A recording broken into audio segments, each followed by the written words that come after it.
大家路人甲啊！到呢個嘅 Pokemon Go 嘅第3集啊，見到咧我周邊有啲粉紅色嘅嘢咧，就係原因咧，我就開咗呢個綠色嘅誠意嗰個呢個，咁就係吸引嘅，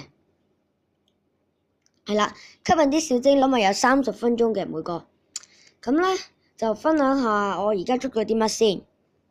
咁啊，首先咧，其實佢可以自己改名嘅，咁我話求其改咗啲中文名落去啦嚇。咁啊，佢係跟住啲 CP 值嚟排啦。咁而家最高 CP 個都係177，真係好失敗，好失敗，真係。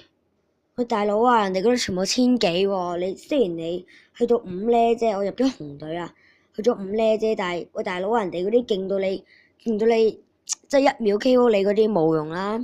咁啊，首先咧，我哋介紹下，而家我哋捉咗都好多啦。咁我話點解話喂做乜你咁少波音福嘅？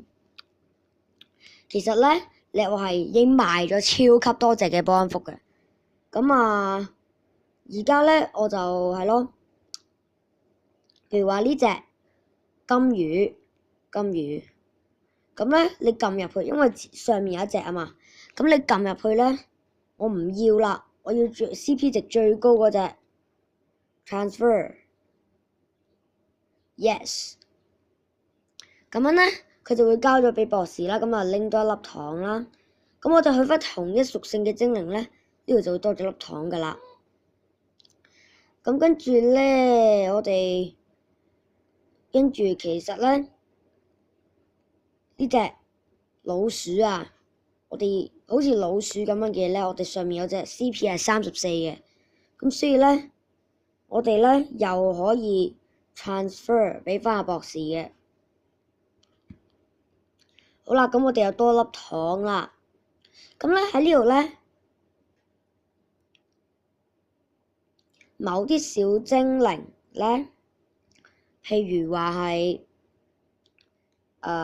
伊貝睇下有冇先，唔係伊貝冇喎，伊貝已經進化到冇得再進化。呢個得唔得咧？係啦，車厘龜有啦。你如果 power up 嗰度咧係可以 power up 嘅。好似冇講過，即係佢會升你 CP 啦，升你啲 HP 嘅，咁啊變咗再勁啲啦，係啦。咁而咧我個 friend 咧就喺旺角啦，哇捉到個係咪大口福嚟嘅？哇超級光福定大口福啊 ！CP 587啦，有呢隻嘢啦，呢隻嘢之前捉過嘅，不過俾佢走失咗。呢隻伊貝啦。喵喵怪係啦，就係我個 friend 就係喺旺角捉到呢幾隻啦。咁啊呢隻好勁喎，呢隻真係應該睇下係咪先。翻嚟啦！我哋見到咧，其實咧我啱啱個 friend 捉嗰隻咧係大口福嚟嘅。咁啊呢隻波音福咧就好廢啊，全部都好廢啊。咁啊有再捉到小精靈咧，就同大家講啦，拜拜。即刻有隻喎，咩嚟嘅咧？睇下先。呢隻 CP 100嘅好似蟹又好似菇咁樣嘅嘢，睇會唔會一擊即中添？唔好彈翻出嚟，彈翻出嚟啊！好，我哋嚟多次先，準備啦，差唔多啦，冇走出嚟，搞掂 ，yes。雖然佢話 CP 100咧，但係其實咧，佢捉咗新嘢咧，佢係可以咧有新嘅 XP 值啦。咁所以咧，其實咧係你睇下啦，增加咗成600 XP 啊！如果再捉到小精靈咧，就下集見啦，拜拜。